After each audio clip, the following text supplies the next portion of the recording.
Então, boa noite mais uma vez aqui, pessoal. Nossos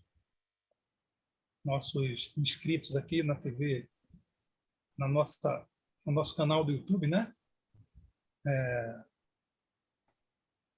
Sociedade em Rede, presente como história.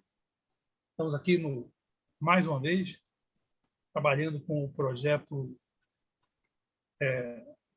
de extensão, né? Que a gente trabalha aqui com o Márcio, e que agora nós temos como convidado constante o professor Alberto, lá de Belmonte. Belmonte, de Belmonte. E Alberto Belmonte. Rocha, é isso? Alberto Rocha, né, Alberto? Alberto Rocha, Belmonte. Alberto Rocha, de Belmonte.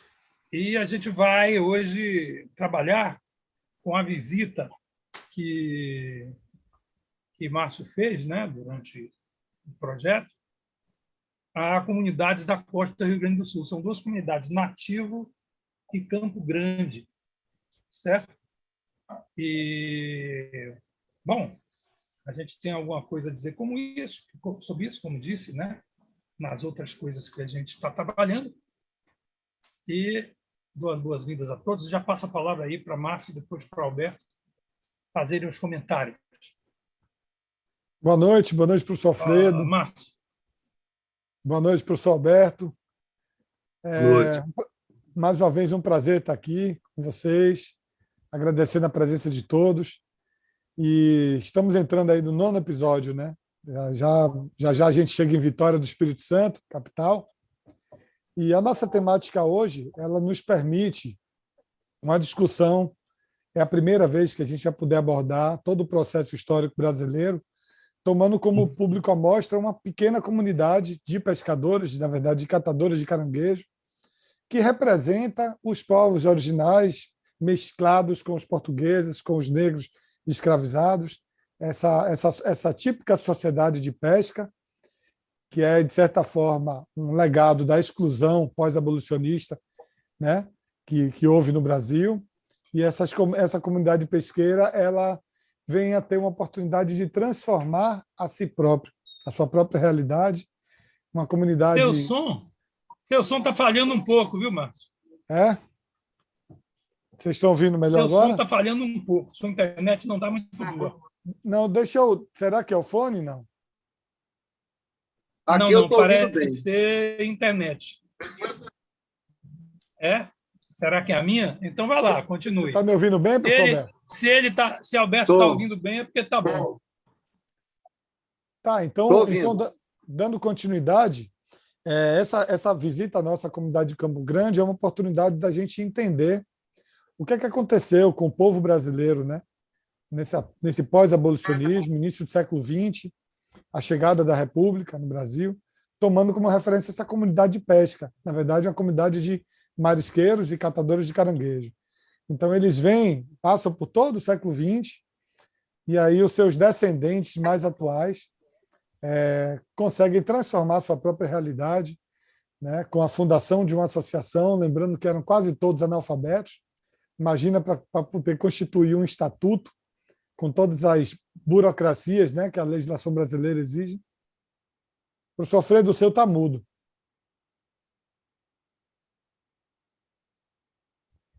Agora. É uma comunidade quilombola ou era? Na verdade, assim, ela não tem a regulamentação, né? Mas assim não se sabe exatamente ali qual deles ali é uma comunidade. Na verdade, Campo Grande é uma ilha, né? Ela é uma ilha artificial, porque uma das fozes, né, do rio foi aberta. Na verdade, toda a região de Campo Grande Nativa era um grande alagado. O Eliezer Nardotto ele vai falar disso no vídeo que nós vamos apresentar. No século XIX, através de dinamites, né, os descendentes dos portugueses eles abriram para poder fazer com que houvesse um esgotamento desses pântanos, para que, com o esgotamento, eles pudessem transformar em pasto, plantações, porque é uma área muito grande, pantanosa. Até hoje ainda é uma área muito alagada, essa área por trás da praia, né? onde fica ali a ilha de Campo Grande. Você tem Barra Nova, que inclusive foi onde nós entramos, que é uma barra artificial, né? Não existia aquela foz daquele rio ali. Foi dinamitado. Você está mudo, professor Freire. Márcio, nós já podemos mostrar o vídeo. Quer mostrar Tá. logo? Vamos para o vídeo, depois a gente... O professor Alberto se apresenta aí mais uma vez.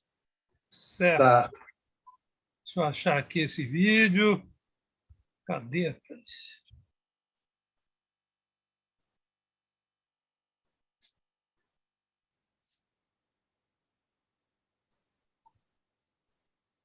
Ele sempre perde aqui. Ó.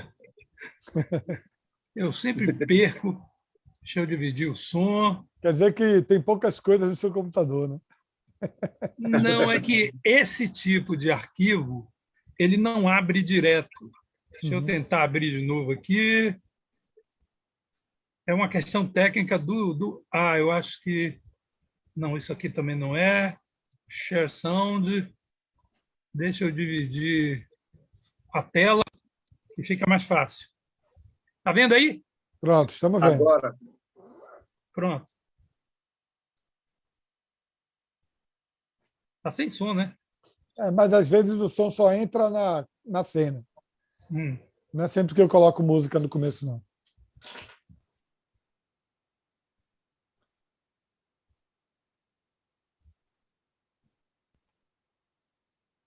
Essa região do Quaternário Costeiro nosso aqui é uma região que ela já foi ocupada pelos indígenas há mais de 1000 anos. Há estudos aí de sambaquis aqui nessa costa e também sepultamentos indígenas, tanto ali Barra Nova, Nativo, Campo Grande, Uruçuquara, toda aquela região a gente tem ainda a presença de sítios arqueológicos por ali. Os primeiros são esses indígenas que estão por ali, né? Tanto que a gente acha a cerâmica. Mas quando entra o português para cá, aí eles vão se deparar com o pessoal mais para o norte, que é Meleiras, Barreira, Quadrado, né, que é aqui mais próximo da boca do rio São Mateus, em Conceição da Barra. E depois ali vem o Mariricu, que é muito antigo, né, Mariricu, e o Nativo.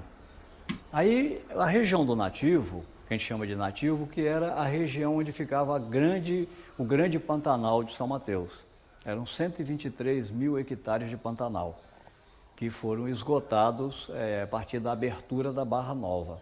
Quando abriu a Barra Nova em 1866, para esgotar pântano, fazer o porto e plantar pasto, então naquela região ali começaram a chegar também colonos brancos para aquela região. Esses colonos brancos vão se misturar com os indígenas. E aí vai acontecer um outro fenômeno. Em 1878, chegaram aqui em São Mateus 3.999 cearenses. Aí, fugindo da seca de 1877. Foi um projeto de Dom Pedro II, pedindo que os fazendeiros trouxessem esses cearenses. E esses fazendeiros vieram para São Mateus, foram para Nova Venécia e São Mateus e Conceição da Barra. Depois, eles vão conseguir essas terras no Nativo. Então, as famílias do Nativo, né, ali com aquele sobrenome Lima, Correia, Pereira, ou eles vêm de Minas para cá, que são portugueses, ou vieram do Ceará. A maior parte veio do Ceará.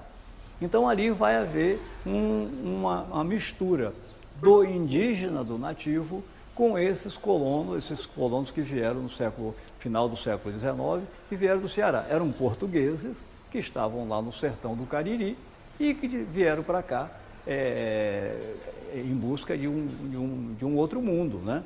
E eles saíram do sertão, vieram para Beira-Mar, né, numa região pantanosa, e ali eles começaram a crescer aquela região. Essa região começa a crescer com os cearenses. Existia essa população indígena e com a chegada desses cearenses, aquilo então se desenvolve. Então toda aquela formação da região do Nativo, ela é basicamente feita de colonos portugueses que vêm do Ceará ou que vêm de Minas, para cá alguns são de Minas, alguns dos Pereiras, por exemplo, vieram de Minas, e eles vêm para aquela região. E aí começa a se misturar com os índios, com a população remanescente indígena que já estava ali. Então essa é a formação daquela região ali. Então depois, em 1938, foi aberto aquele canal para formar a ilha de Campo Grande, aonde vocês estão acampados lá, onde vocês chegaram, né, estão lá junto com aquela comunidade. Aquela ilha também é uma ilha artificial, é de 1938, e depois em 1958 eles vão aprofundar mais ali, e para esgotar mais um pouco daquela região, e consolida então essas duas ilhas artificiais que nós temos aqui na nossa costa. E esse povo, ele se mistura e vai também formando, dali você seguindo, vai chegar em povoação, aí vai chegar lá para o município de Linhares. Uma outra coisa, então essa formação das comunidades pesqueiras tradicionais da região, ela se dá a partir da mistura, a partir do século XIX. A partir do século XIX. A fusão entre os indígenas originais e os descendentes dos portugueses. No século XVIII, você poderia ter assim, algum colono perdido, aquele responsável de fazer a travessia, né? Não tinha isso, né, do pessoal de fazer aquelas travessias de rio, em bocas de rio, mas era muito, muito pouco. A maior parte era população remanescente indígena e depois, no século XIX, que essas comunidades passam a receber esse contingente, principalmente cearenses.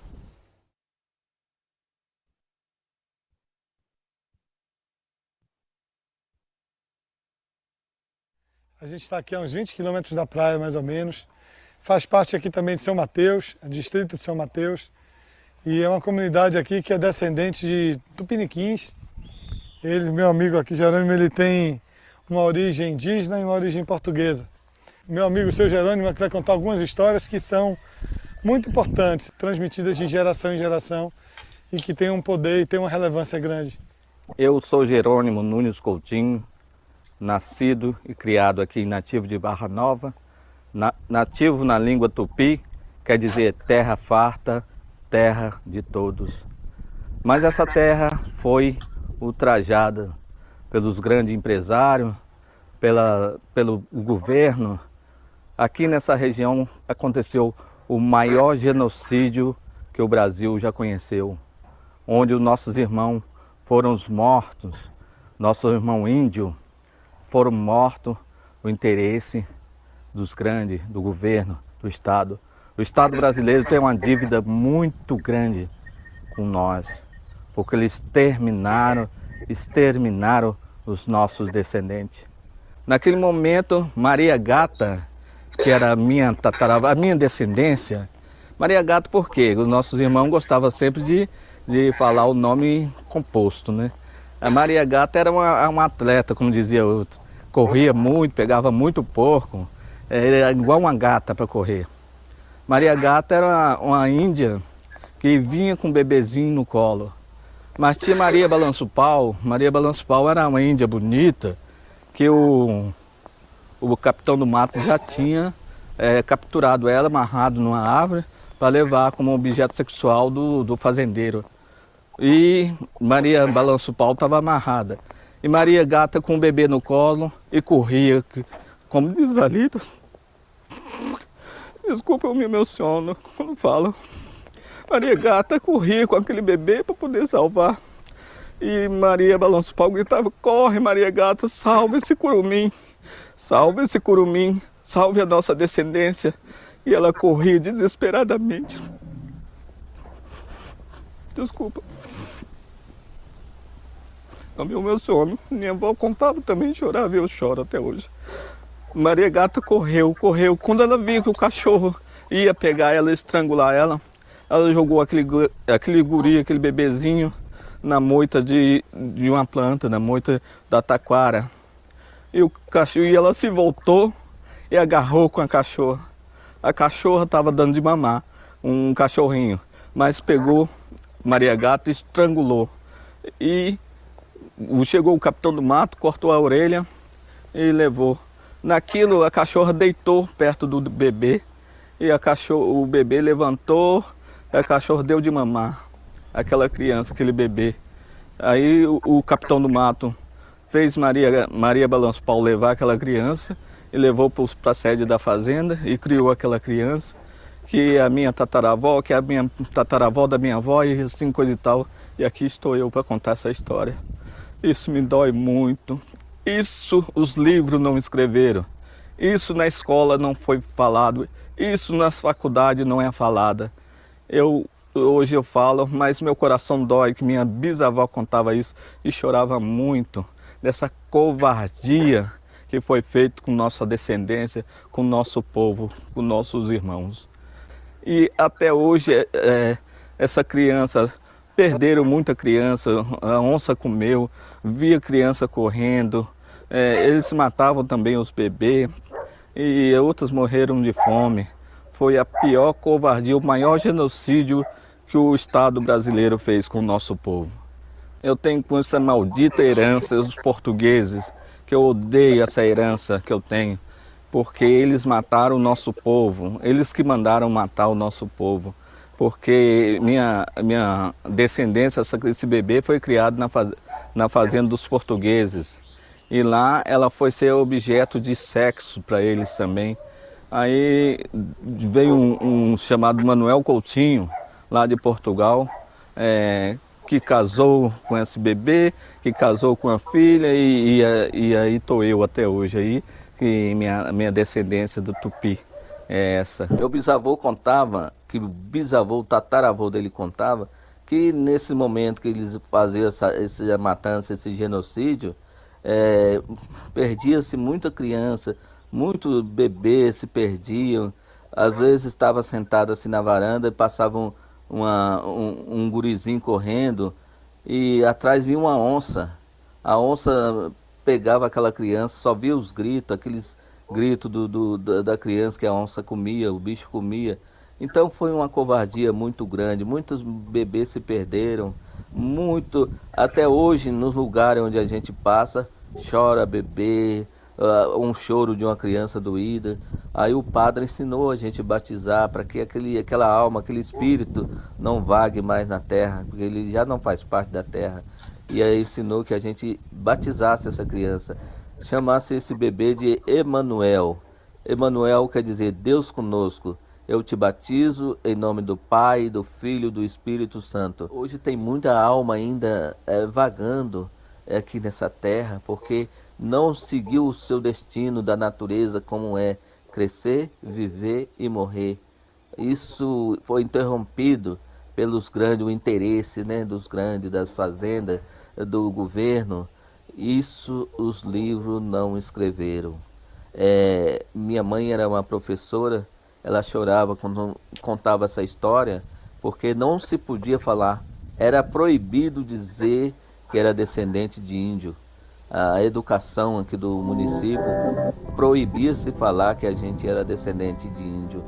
Hoje a gente fala, mas muita gente ainda não aceita, porque foi tirado até esse direito de nós falarmos que somos descendente de índio.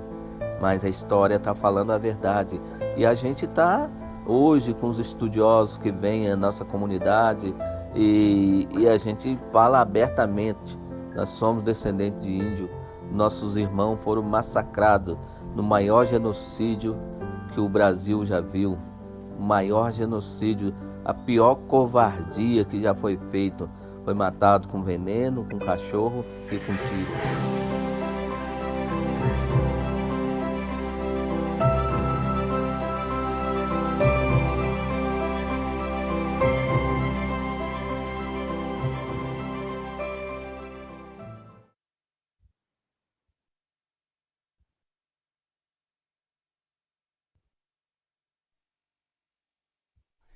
Meu nome é Adecide Sena, nascido morador dessa comunidade.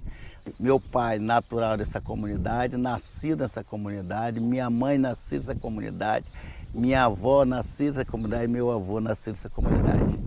A vida deles foi sempre trabalhar na vida dos manguezais. Somos chamados como bicho da lama, como são conhecidos com muita honra. Peguei naquela época aqui uma vida muito sofrida. Fiz um concurso público para eu poder representar nossos povos tradicionais da lama. Criei essa associação em intuito de mostrar para as pessoas que o povo da lama, que como conhecido o bicho da lama, não é nenhum momento que vem atrasar ninguém. Ao contrário, vem trazendo grande desenvolvimento na cultura, né? Que nós somos cultural. De lá para cá eu resolvi, em dia 30 de maio de 2000, fazer uma fundação de uma associação chamada APESC, Associação de Pescador Artesanal, primeiro. Depois a gente alterou ela para a Associação APESCAMO, Associação de Pescadores, Catador de Caranguejo, Aquicultores, Morador Assemelhado de Campo Grande, Barra Nova, São Mateus, Espírito Santo. De lá para cá, em 2000, a gente resolveu fundar uma associação para que pudesse apresentar a classe desse povo, desses povos que não tinham nomes, né? E o que é um nome? É uma identidade, que foi esse CNPJ e esse nome que eu citei da Pescamo. Para eu apresentar a qualidade de vida e mostrar que esse povo existia, eu tive que criar uma associação de catador de caranguejo. Mas não foi fácil, não, foi difícil, até mesmo para a gente poder, a gente em cima analfabeto. Vou explicar para você que naquela época só tinha a 4ª série, e os outros eram tudo analfabeto. Para eu fazer a nossa gestão, que era a diretoria, que era a sede, ninguém tinha estudo. Então era muito difícil para eu fazer o que nós somos hoje. Mas com a fé, a coragem e a vontade a gente conseguiu fazer o registro dessa entidade. E eu inventei de fazer uma festa, um evento. A nossa ação está chegando a 1 ano e nós não temos nada para comemorar o aniversário dela. Foi onde que a minha vice disse assim, tá aí, por que nós não juntamos um monte de caranguejo, joga na panela, faz um pirãozão escaldado e faz o bolo e bota o enfeite com caranguejo. E aí eu disse, matei a cheirada, vamos fazer o seguinte, nós vamos sair do pé da loda agora. Como assim? Nós temos aqui, ó, multiplica 160 vezes 10. O que quer dizer? Ela falou, o que você quer dizer com isso? Multiplica. Aí ela achou. Agora você multiplica esse valor aí por 12. Multiplicou, achou o volume. Pois é, ali é que nós vamos começar a nossa vida. Como assim? Ó, nós temos 160 sócios. Esses 160 sócios vai doar 10 duas de caranguejo, que é muito farto. E das 10 duas nós achamos o volume. E a duas custa 12 caranguejos. Então vai dar 3 mil cacetados. E nós vamos pegar esse caranguejo e vamos doar para o pessoal de graça. Aí agora você endoidou. Aí fomos lá, combinei com a associação, o povo todinho veio e aceitou, que é um povo festejo. Aceitou. E naquele dia a gente começou a trabalhar. Fui numa rádio chamada Rádio do Esporte, aqui. E chegando nessa Rádio do Esporte, falei para ele que eu tinha vontade de fazer uma caranguejada, que essa caranguejada eu ia dar caranguejo de graça, ia dar feijão tropeiro, ia dar menos as bebidas. Aí ele falou assim, vamos divulgar. Por que você não faz umas camisas para vender? Eu disse, vou correr atrás. Fui nas gráficas, fui lá em malharia, aí coloquei meu projeto, e meu projeto não foi aceito. Aí só fizeram uma camisa, um modelo, aí a moça disse que foi lá para ver se eu conseguia alguma coisa, toma essa camisa, leva para casa, e quem sabe que um dia você consegue alguma coisa. E eu não desanimei, nesse dia chegou o festival, nós conseguimos fazer um evento que naquele momento, para resumir, trouxe gente de Conceição da Barra, trouxe gente de Nova Venécia, Jaguaré, Soretama, Linhares, Vitória. E quando eu cheguei nas 4 horas da tarde, que eu chamei o povo lá e fui agradecer a eles. Para resumir, nós tínhamos arrecadado dinheiro que nós compramos um celular daqueles grandão que vocês conhecem, os primeiros que saíram, que era o Motorola, compramos computador, compramos todo o material didático, compramos a televisão para a nossa série, compramos antena parabólica. Eu, resumindo, que equipemos uma equipe com qualidade, e aí quando eu ia passar, o rapaz perguntou, o dia que você vir ao evento, aí você me convida que eu venho, eu vou ajudar vocês. Aí o secretário de turismo pegou o microfone e disse, da partida de hoje se chama Festival do Caranguejo de Campo Grande, Barra Nova, São Mateus. Quando o ano chegou, 6 meses, eu comecei a trabalhar, fui aonde me prometeram, e lá em Jaguaré eu consegui 3 mil camisas.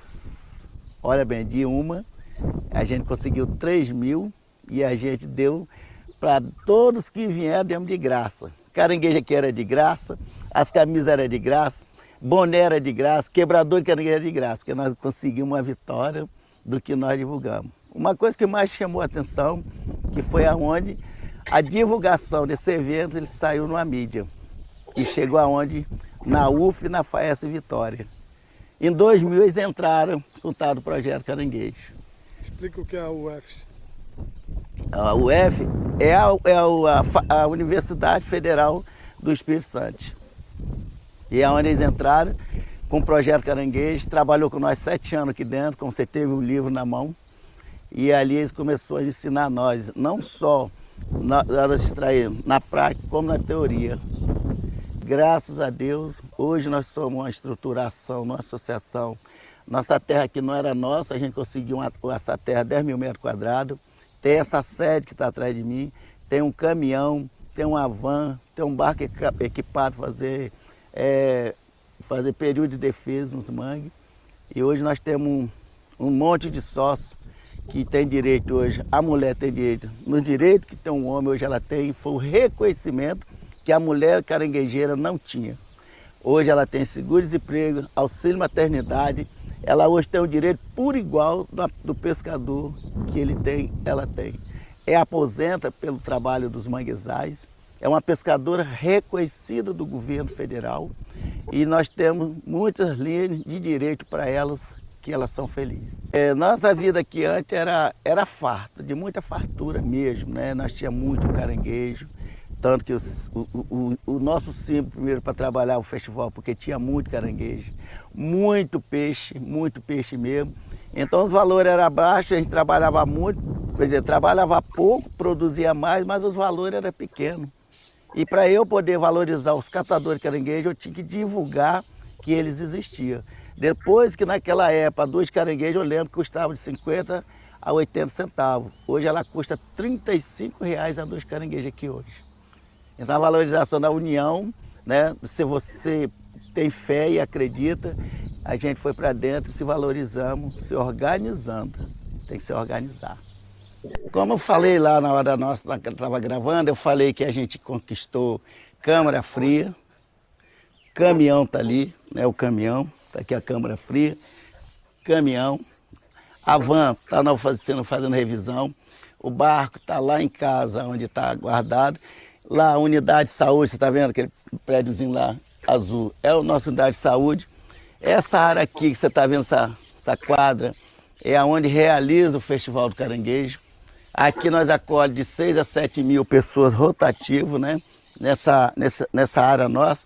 Ela vai até na beira do mangue, nessa área aqui, onde nós realizamos todos os eventos que acontecem cultural nessa comunidade. Aqui nós dança da fita, aqui tem a ladainha, aqui tem o jongo, tem o congo, aqui nós somos cultural diretamente. E o mais melhor é que nós temos aqui o Telecentro Maré, isso é do governo federal, do programa de Lula, aqui a Camanhão veio do programa de Lula, Câmara Fria do programa de Lula, e lá está a antena satélite que entra a nossa internet. Você olhando lá em cima, ele ali que é onde entra a internet, nós temos 26 canais de internet abertos do governo federal. Então foi conquista de luta que a gente vem mostrando que quando você trabalha organizado, que você acredita, que você tem capaz e você vai buscar, você estando com o CNPJ da santidade 100%, você consegue obter o seu objetivo. Então eu fico feliz, tem 21 anos que eu fui presidente dessa entidade e eu fico feliz de hoje estar passando para a Kelly, minha filha, que você conheceu, sabe que pessoa é, de hoje nós somos o que nós somos. Em união. Essa união. Que você testemunhe, que você teve com eles no mangue, você teve com eles na minha casa, você teve com eles aqui nessa sede, você conheceu a união que tem essa comunidade. Sou a Kelly Ramalho de Sena, presidente da Associação Apescama, associação essa que a gente representa da classe de catadores de caranguejo, pescadores da comunidade Campo Grande, São Mateus, Espírito Santo. Tive a honra e o prazer de receber a nossa comunidade, o projeto Remando em Preservação, com o Márcio e o Hamilton, pessoas excelentes, que vieram fazer um trabalho muito importante dentro da nossa comunidade. Esse trabalho na qual eles vêm fazer é um trabalho na qual a gente precisamos e o que nós sempre preservamos aqui, que é a nossa cultura, a nossa tradição e manter a nossa localidade, que é hoje um povos tradicionais. Manter a nossa cultura, que é a nossa classe aqui pesqueira, que vive do caranguejo, vive do peixe, e é isso que nós precisamos. Pessoas dessas que precisam vir e nos ajudar a manter aquilo que nós temos.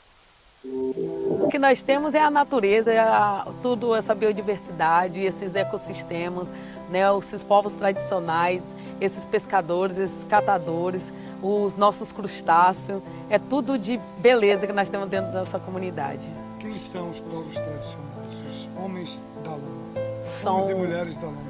Bichos da lama. Quem são eles? os que dizia antes, né, que muitos falavam bichos da lama. São o meu povo, que é o meu pai, meu avô, a minha terra em geral aqui de Campo Grande. Esses povos que vivem da cata do caranguejo, que vivem na lama, que têm orgulho de dizer catadores de caranguejo. Esses são o povo da lama. Nunca quero sair dessa terra, uma terra que sou nativa daqui, nascida e criada dentro dessa localidade, dentro desse município, dentro dessa comunidade. Minha família, são todos daqui, viemos de geração vestido de geração para geração. Então não quero nunca sair daqui. É como meu avô diz, se um dia a gente tiver de sair daqui, é a morte para nós. Você é feliz aqui? Muito feliz. Não tem felicidade maior do que você viver num ambiente onde você está junto com o povo, junto com a natureza. Aí, ó, esse é o mutirão do caranguejo, ó. Bora pro mangue, meu povo!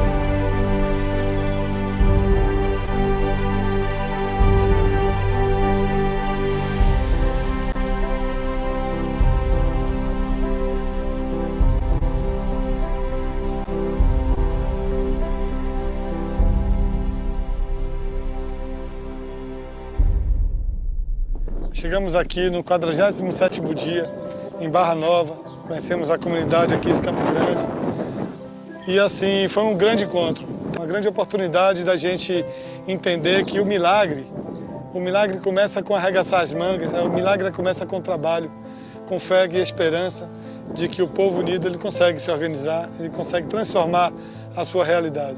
Que Campo Grande sirva de exemplo para todo esse país, de que uma comunidade analfabeta ou não, semi-analfabeta ou não, quando está disposta a construir algo, consegue superar seus limites e servir de exemplo e exportação para o mundo. Então, o que a gente vê aqui em Campo Grande é algo que eu gostaria de ver em todo o litoral brasileiro.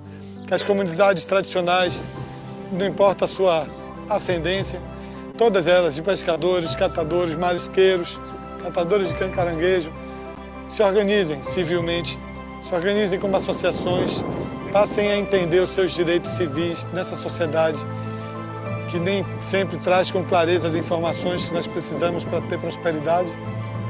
E a gente quer isso, que os pescadores e pescadoras, que os povos tradicionais do litoral preservem as suas culturas. E quando eles consigam prosperar, que essa prosperidade se dê através dos pescadores, e não do turismo especulativo, e não da indústria, e não daqueles que vêm muitas vezes para explorar a terra e a riqueza desse povo, que é um dos poucos pontos que a gente vê nesse Brasil, onde pessoas ainda vivem na terra e ainda têm a oportunidade de explorar da terra o seu sustento.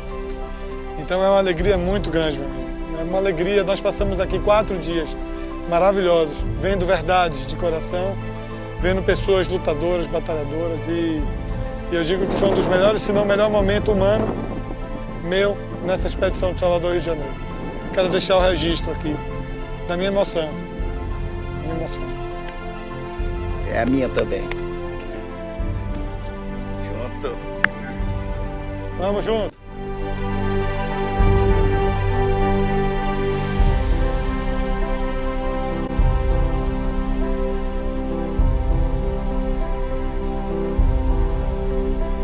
Pronto, Márcio.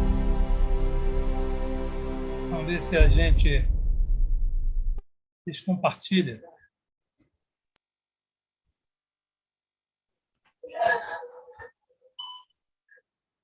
Ainda teve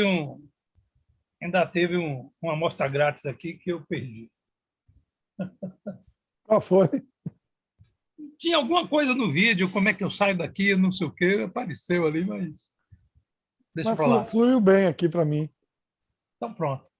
Comentem aí, depois eu tenho aqui umas anotações, mas eu vou passar para vocês aí, Roberto e Márcio. Professor Alberto, você Vamos não deixar deu o tempo Alberto de se começar aí. apresentar na entrada? Isso. Mais uma vez, obrigado, Márcio, pelo convite, professor Alfredo também, pela mediação dessas reflexões que a gente tem feito aqui sobre a nossa história, especialmente nessa parte aqui do Brasil, né? Meu nome é Alberto Rocha, sou professor de formação, professor de História, e sou morador de Belmonte, né? E me identifiquei bastante com o vídeo que foi apresentado aí, porque aqui em Belmonte também tem uma atividade extrativista muito interessante, inclusive tem a Resex aqui de Canavieiras, que é Belmonte Canavieiras, né? Uma Resex aqui em Belmonte também tem uma instituição que é as Marisqueiras, não no mesmo nível de organização, é organizado, mas são dois aspectos diferentes de organização, né? Então, me identifiquei bastante e quero, inclusive, Márcio, parabenizar você por essa visibilidade que você deu a esse povo aí. Está vendo a importância de um projeto e de você chegar a esses pormenores, né, de uma população que labuta, que vive da terra, que se identifica com a terra, com o seu trabalho, com a sua atividade laboral, né? E Márcio, muito importante, Márcio, esse trabalho que você fez me sensibilizou bastante, fiquei muito emocionado, inclusive com a declaração de seu Jerônimo, né? Quando ele vem a choro, né? Quando ele se manifesta assim dessa forma bem emotiva ao lembrar dos seus antepassados, né? A gente sabe que o processo que levou o Brasil a ser o Brasil que foi um processo muito penoso, especialmente das populações originárias daqui, né, dos povos, das etnias originárias daqui, sofreram os horrores, né? Isso sem falar dos horrores também que a coroa espanhola também fez imprimir aqui nas Américas, né? E, Márcio, mais uma vez eu agradeço a você por você ter dado visibilidade a esse tipo de povo, né, que tem consciência. Isso me lembrou, eu imediatamente me remeteu um pouco a Milton Santos, professor Alfredo e Márcio, né, naquela aquela frase que ele cunhou, que ele diz assim: é preciso compreender global para agir local. Né? Eu acho que fica um pouco dentro disso aí, essa atitude desse povo aí, né, os bichos da lama, né, o povo da lama, né, sem nenhum sentido pejorativo, eles assumem essa identidade, é uma questão inclusive de identidade, né? Eles assumem essa postura sem o menor receio, né? Muito pelo contrário, valorizando e mudando o aspecto conceitual dessa expressão, né? Bicho da lama, né? Muda para dando assim um salto de qualidade a essa perspectiva deles laboral, né? De trabalho, de assumir quem eles são, né? Dentro de uma comunidade pesqueira e tal. Márcio, mais uma vez, fiquei muito sensibilizado, achei muito interessante. Essa foi uma descoberta que você fez e o mais importante é ter conseguido fazer isso dando visibilidade a esse povo.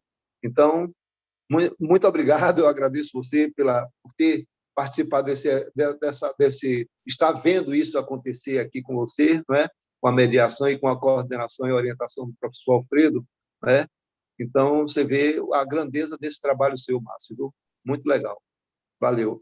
Então, eu volto a dizer, eu acho que é aquela coisa de... Você vê que o discurso que move, não, desde o primeiro, o seu Jerônimo, até a última, essa senhora, e o outro, que é gente daquela associação, eles têm noção de um contexto global, eles têm noção, mas eles têm essa noção para justamente agir localmente. É aí que me remeteu um pouco a Milton Santos, né? Aquela coisa de compreender global para agir local, a importância, né? Então, minhas impressões iniciais são essas, Márcio e professor Alfredo. Passa a bola para vocês. Beleza, Alberto. Conte aí, Márcio. Faça aí as considerações que você estava fazendo quando eu estava baixando o vídeo, né? Termine elas e tal. Eu primeiro agradecer, professor Alberto, aí pelas palavras. Eu também sou um cara bem sensível, né? A razão maior que me fez estudar história e sonhar em me tornar um pesquisador de história são essas pessoas, né? Porque eu acho que estudar história é para o povo, né? É essa história que precisa ser contada, né? A história popular que muitas vezes foi negligenciada e ainda até hoje é negligenciada por parte de muita gente. Então a gente precisa contar essa verdadeira história do Brasil, né? E a gente vê essa história mais nova, né? Esses novos historiadores chegando, novas metodologias de pesquisa, tantas transformações que a historiografia passou ao longo do século XX, e a gente se vê em pleno século XXI, né, 2023, com essa possibilidade de fazer releituras históricas, de fazer novas abordagens. Então, quando eu fiz a viagem, a expedição, eu estava em busca disso. Graças a Deus, a expedição foi obrigada a parar nesse lugar em função de uma grande tempestade, e nós fomos obrigados a ficar 5 dias em função do vento sul. E aí, assim, à medida que eu ia mergulhando, eu ia descobrindo coisas. Inclusive, a gente também viu o outro lado da corruptibilidade, né? De pessoas também ligadas à comunidade se apropriando, diferentes do que essa comunidade mostra, um grau de honestidade, de união, de integração e de uma luta coletiva, né? Por direitos coletivos. Eu também tive o desprazer de ver o outro lado, né? São pessoas que caem de paraquedas e que se apropriam e que acabam enganando as pessoas mais simples, né? Se tornam presidentes de instituições e acabam roubando a cena e literalmente roubando aquilo que era de direito comum e coletivo. Mas, assim, as minhas considerações, professor Freire, professor Berto, sobre, historicamente falando, né, sobre os elementos que foram trazidos no filme, primeiro, o Eliezer Nardotto, que é um pesquisador local, lá de São Mateus, ele fala da formação dessas comunidades, né? A chegada dos flagelados cearenses que vieram numa condição caótica, né? E acabaram se tornando trabalhadores muito importantes. Ele fala do esgotamento do Pantanal, né, para a produção de pasto. Ele não fala, mas também nessa região aí, desse Pantanal, essas fazendas que foram posicionadas ali tinham criatórios de porco.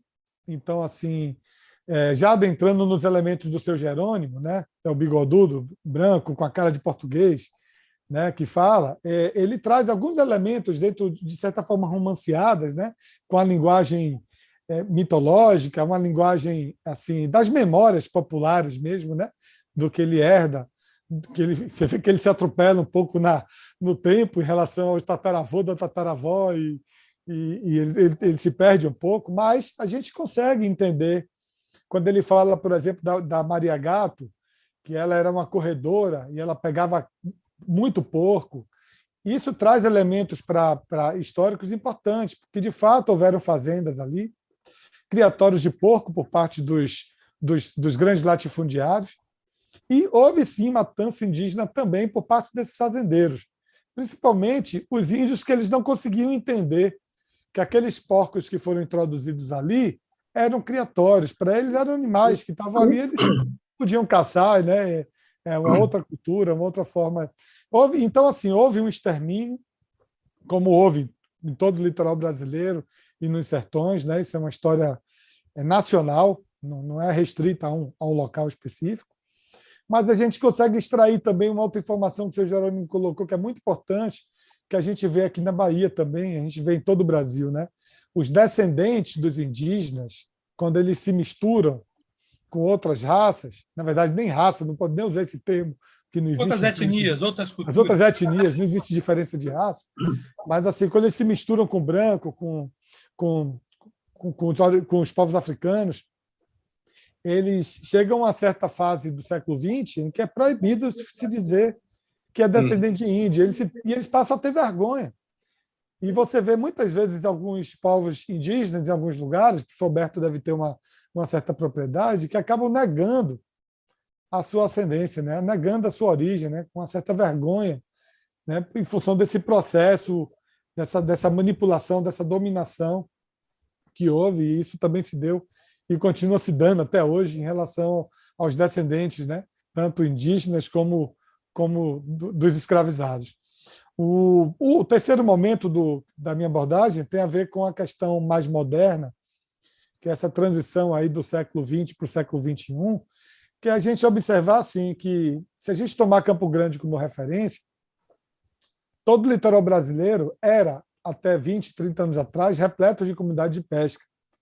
Que foi assim, comunidades ficaram isoladas em terras que foram abandonadas por alguma razão, seja por expulsão de religiosos, seja por morte de senhores, de descendentes de senhores, terras que caíram no esquecimento e que acabaram sendo posses, foram os negros, né, pós-abolição, passaram os quilombolas, passaram a se apossar, seja por descendência de quilombo, seja por uma busca junto à natureza como uma opção de vida, já que não houve uma legislação que desse para os ex-escravos, né, os alforriados, uma condição de vida, seja de educação ou de profissão, né? Então, assim, cada um teve que se virar como pôde, né? Então, essas comunidades pesqueiras, elas ficam abandonadas por quase todo o século XX, sem energia elétrica, sem nenhuma estrutura, e vivendo de caça e pesca, até que chega ao turismo, década de 70 e 80. Isso se deu em todo o Nordeste brasileiro, em todo o litoral baiano, né? O litoral capixaba tem uma peculiaridade já do século XX para o século XXI, que é com muita tristeza que eu digo assim, é o menor litoral, eu não vou dizer que é o menor do Brasil, que tem o litoral piauiense, mas é um dos menores litorais do Brasil e é o litoral que mais tem porto e que mais tem indústria. Acabaram com o litoral capixaba. Inclusive, essa comunidade de Campo Grande, eles falam que no passado eles tinham fartura. Hoje eles já não têm mais a fartura. Está chegando poluição nos mangues, tem coisas acontecendo lá em função das indústrias, né, tantas indústrias que tem no estado do Espírito Santo. Né? Na próxima live a gente vai falar de um cara chamado Augusto Rusk, que é um ambientalista muito importante no Brasil, que denunciou no começo do século XX, né, década de 40, 50, 60, denunciou toda essa chegada das indústrias no Espírito Santo, e a gente fala, né, assim, sobre o litoral capixaba, que a gente não vê a riqueza da indústria, né, porque por onde você vai, você vê pobreza, você vê favela, você vê esgoto a céu aberto, muita pobreza no litoral capixaba, onde não é zona de exploração turística. Quando você tem essas comunidades que estão ligadas ao extrativismo, você vê o extrativismo acabando porque eles estão sendo assim espremidos pelo abismo causado pelas indústrias. Assim, uma coisa assustadora a questão ambiental no Espírito Santo é agressiva assim, aos olhos. Assim. É muito mais do que o resto do Brasil, sabe? É muito forte. Então, esses três momentos assim me marcaram muito. E, para começar, tá bom. Tá bom. Eu vou fazer minhas colocações aqui agora. Certo? Baseado aí no que eu vi e no que vocês colocaram, eu anotei umas coisas aqui. Primeiro, Márcio, eu queria te dizer que é imprescindível que a gente faça chegar esse vídeo lá na comunidade. Certo? A gente está colocando aqui na live, ela está no ar, a gente tem algumas pessoas assistindo, mas... Eu mandei para eles, viu, professor? Pois é, mas mande... Divulga. Eles precisam assistir até divulgar e ter, né, isso registrado. Sim. Aliás, eu aproveito para pedir aqui a quem está assistindo que se inscreva no canal, se gosta desse tipo de abordagem, tipo de trabalho científico, a gente só trabalha com ciência, muito com história, é uma opção vocês estarem conosco aqui, certo? A gente trabalha também com defesa de tese. Esse mês a gente vai ter uma defesa de tese. E se inscrevam que vocês vão receber direitinho como vai ser. Aliás, Alberto, assista essa nossa live. É uma defesa de tese que a gente vai fazer na cidade de Itapicuru no dia 23. Se você está olhando o nosso canal, você deve estar vendo aí a divulgação da tese. Eu acho que vai ser... Vou procurar ver. Pois é. Agora, além disso, veja, uma coisa interessante, Márcio, a gente tem estudado nos últimos episódios, desde Ilhéus, na verdade, desde que você chegou em Valença, como os grupos chamados Tapuia, os Quiriris, como era o nome do Sul, que agora me falha a memória, Os Goitacazes, os Aimorés. os Goitacazes, os Aimoreses, como eles ofereceram uma resistência ao português, que o português simplesmente não conseguiu entrar. Simplesmente não conseguiu. Eles tinham uma organização de vida tão diferente da portuguesa que os portugueses não conseguiam nem mesmo fazer o que foi descrito aqui, colocar o cachorro, a tropa, porque, como eles eram nômades, como eles não tinham um endereço fixo, eles se tornavam quase que fantasmas. Não esqueçam que, entre essa região, norte do Espírito Santo, sul da Bahia, até quase o chamado, né, Baixo Sul,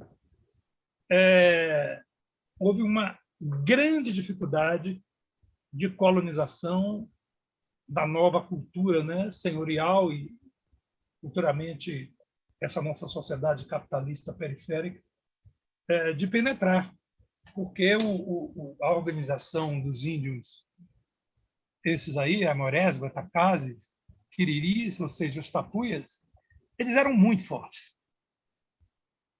E eles tinham uma forma de vida que contestava a forma de vida senhorial que estava sendo colocada e contestava com efetividade, porque eles conseguiam reproduzir as pessoas num ambiente de floresta densa e difícil de conviver, que não é qualquer rocinha que consegue sobreviver, não. Aliás, os tapuias conseguiam, inclusive, enfrentar os tupis nessas áreas, né? Os próprios tupis não tinham conseguido deslocá-los dessas áreas. Eram áreas onde eles tinham grandes vantagens. Quando eu escutei nosso amigo falando, e ele se identificou como tupi, né? Uhum. Eu fiquei pensando se, a partir daquele ponto, não é o ponto em que as comunidades tupis passam a ser maioria. Dali para o sul. E ali já não é Tupinambá, já é Tupiniquim. Isso é algo que você pode investigar. Já é Tupiniquim. Tupinambá é mais para o norte, é mais para a gente aqui, para o Recôncavo, para Sergipe. Então, se isso é verdade, eu estou colocando aqui como tese, né, como uma coisa para a gente investigar, e não como verdade, isso explicaria o sucesso da violência dos capitães do mato e da pressão feita pelos fazendeiros sobre os tupis. Como eu disse a você, os tupis eram mais fáceis de combater para os portugueses, porque eles tinham um endereço. Então, o capitão do mato podia ir atrás deles, como são os Yanomami, né? Enquanto que os povos sem endereço, eu acho que os portugueses nem viam, ou quando viam, já estavam sendo atacados e emboscados. Então, esse é um ponto que eu fiquei curioso e que a gente podia pensar em aprofundar, não só nessa live, se vocês tiverem informação sobre isso, mas em aprofundar como investigação, né? Como investigação. Outro ponto, a chegada do cearense. Eu fiquei pensando se esses catadores de caranguejo são ligados aos cearenses. Ou será que eles são descendentes de indígenas também, igual ao nosso amigo que chorou ali? Isso não é difícil também de traçar, não. Primeiro porque catar caranguejo, né, é uma prática tradicional tupinambá, tupiniquim. Então, o simples fato deles estarem ali, ancestralmente, catando os caranguejos, já dá uma ideia de que eles podem, sim, ser descendentes de grupos tupiniquins. O fato de existir pessoas negras, né, pessoas de um perfil mais africano ali, não quer dizer muita coisa, porque eles se misturaram, sim, né? Principalmente os Bantu parece que se misturaram com os Tupis, até porque o inimigo era comum, né? O colonizador branco. Isso aconteceu na Bahia também. Acho que aconteceu no Brasil todo. Então, investigar se eram cearenses. Sabe aquela música que você não gravou, você não deixou o som sair? A música que o rapaz que catava caranguejo estava cantarolando ali. A gente viu que ele cantarolou alguma coisa. Se foi uma música moderna, nova e tal, não quer dizer muita coisa, mas se é uma música tradicional, se Não, é uma coisa. era uma música moderna, senão eu tinha deixado. Porque se eles cantam música Ele tradicional estava ali, cantando, o dono da lancha é o Cabeça Branca, por isso que a gente estava rindo. E aí ele disse que o barquinho dele é a lancha, entendeu? E ele era o Cabeça Branca. Bom, porque músicas tradicionais indicam ancestralidade. O nosso amigo, eu acho que ele é presidente lá da associação. Ele é vereador de São Mateus hoje. Ele foi o primeiro presidente, agora presidente da associação é a filha dele, Kelly. É aquela moça que aparece ali. Sim, sim. Se ele falou ali, num dado momento, que a festa deles tem um congado. Sim, tem o Congo. Se tem o Congo, se tem o congado, pode ser uma ancestralidade banto ali também. Então, o que eu achei que pode ser investigado, inclusive por eles, se eles estiverem assistindo nossa live, acho que é algo que pode ser colocado lá, é essa ancestralidade que é importante, tá? Porque, de repente, estabelece um vínculo entre eles, comunidades mais antigas que vão interagir de várias formas com a representação atual e a forma atual que eles têm de viver, né? Então, a princípio, essas eram nossas primeiras impressões. Eu repasso para vocês aí para a gente fazer uma segunda rodada de trabalho. E eu digo também ao pessoal que está nos assistindo, se tiver perguntas, colocações, comentários, por favor, coloquem aí no YouTube aí, né? Comentem, porque a gente passa aqui para o pessoal e vocês vão animar a nossa discussão, né? Tem uma pessoa chamada Vila K. Francisco, que está dizendo que sua colocação foi um show, Márcio. Obrigado. E tem Antônio Braz dizendo que foi um aulão de história. Pois é, façam perguntas aí para a gente. Eu vou passar a rodada para eles aqui. Vou passar primeiro para o Alberto, que começou, né? Alberto, se quiser falar aquele assunto que você trouxe, jogue aí. E depois para o Márcio. Alberto. Porque, veja bem, a gente assim, pedir a permissão dos ouvintes também, dos que estão assistindo, para a gente fazer uma pequena regressão no tempo, porque é importante a gente entender a importância, por exemplo, de chegar ao Brasil que chegamos hoje, né? E descobrindo comunidades como essa que Márcio descobriu aí, né? Mas o fato histórico ele não acontece, por exemplo, naquele contexto do século XVI, século XVII, eles não acontecem assim do nada. Foi uma coisa que foi, vamos dizer assim, que estava dentro de um contexto maior, que era a mudança de um modo de produção para um outro, né? Finalizando o regime feudal, as relações de produção feudal, para um novo modo de produção, que era o capitalismo, né? E, nesse período, coincidentemente, há essa expansão, aquilo que chama de expansão marítima, né? Os povos, os impérios, naquela época, se aventuraram pelos mares, né, para descobrir novas terras e com o objetivo de expoliação, de rapina mesmo, para poder dilapidar esses lugares, né, e tirar dali toda a riqueza possível, né? E eu estava lembrando que, justamente nesse período, existe um estudo, inclusive no Capital, no livro Capital de Marx, né, no acho, capítulo 24, por aí, do livro 1, ele fala, e tem um capítulo específico sobre a acumulação primitiva do capital. Eu estava comentando isso antes da live, né, da gente entrar com o professor e com o Márcio, né, sobre o interessante a gente ter essa noção de como o processo econômico estava ocorrendo na Europa, e porque aqui a gente estuda os fatos históricos relativos à colonização portuguesa e espanhola aqui, mas a gente não, às vezes nós não nos damos conta de que existia um processo econômico em curso na Europa que levou esses colonizadores a se aventurarem por novas terras e colonizar, né, e fazer toda aquela rapina que foi feita, né? E, por exemplo, todo o processo que aconteceu nas Américas, desde o México até aqui o sul da América do Sul, né? Todo esse processo ele estava dentro de um contexto econômico, né, em que Marx, analisando a formação inicial do capital, né, do capital da burguesia, né, fazendo uma crítica aos economistas daquela época, como Ricardo, Tomás Moro e outros, né, que ele analisava a obra. Então, ele acabou fazendo essa abordagem e abrindo um capítulo nessa obra dele, no Capital, chamado Acumulação Primitiva do Capital.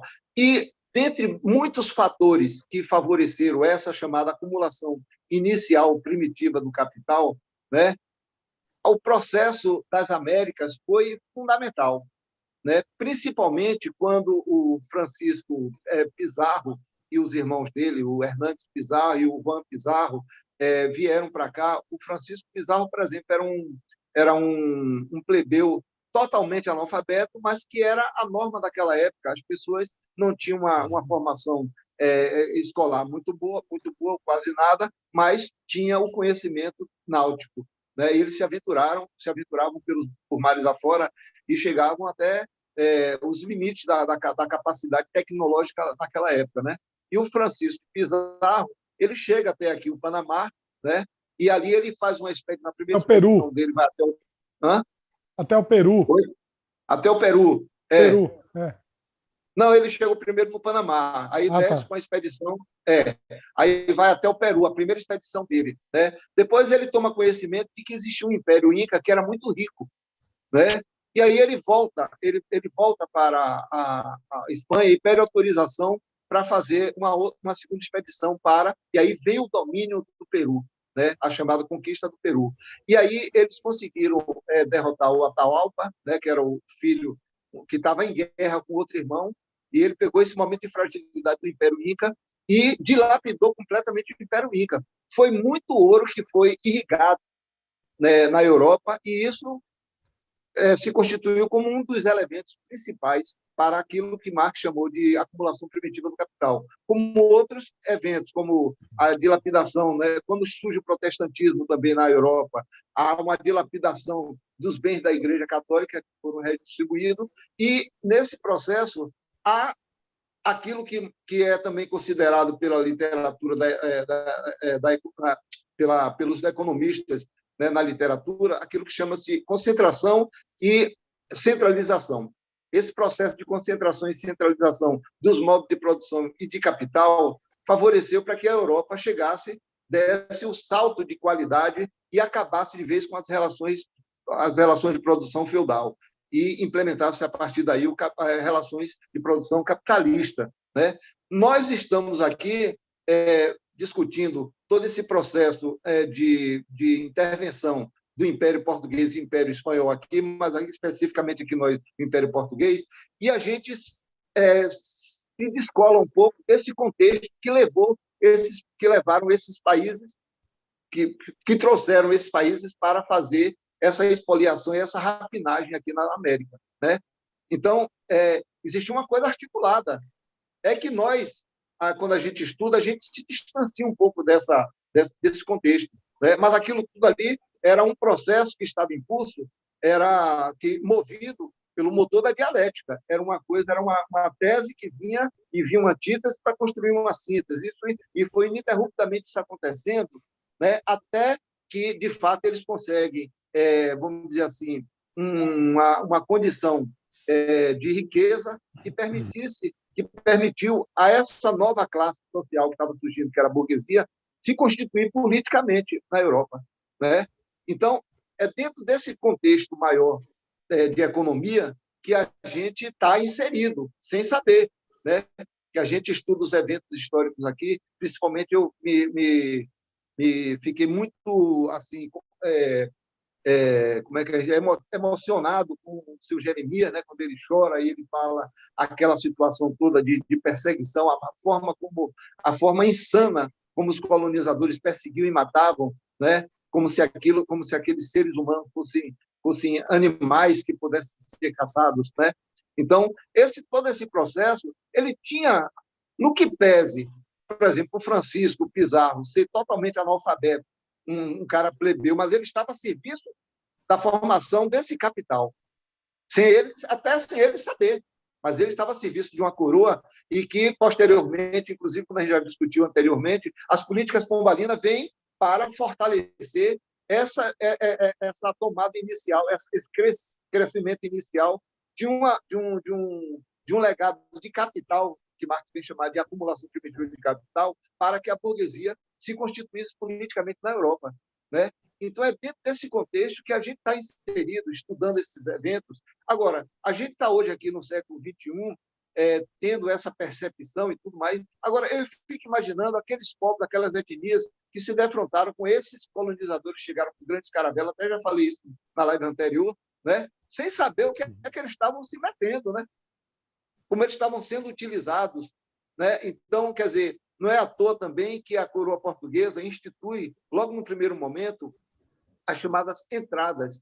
Uma das primeiras foi de Martim Afonso de Souza, chamada aquela expedição que mapeou o litoral brasileiro, tá, de Martim Afonso de Souza, era uma das entradas. O Américo Vespucci foi uma da outra entrada lá no norte, lá na região norte, lá, Américo Vespucci também constituiu uma das entradas patrocinada pela coroa portuguesa. E, a partir daí, quer dizer, com essa volúpia, né, da questão dos metais preciosos, que eram importantes para a constituição do capital inicial, né, da burguesia, a iniciativa privada, que vamos dizer, usar essa palavra privada, mas as iniciativas particulares constituíram uma outra organização, que foram as bandeiras, que essas sim tiveram especificamente esse fim, para buscar riquezas, para descobrir e tal, e aprisionar indígenas, que acabou. O aprisionamento indígena ficou menos constante do que propriamente a busca de minerais e pedras preciosas, né?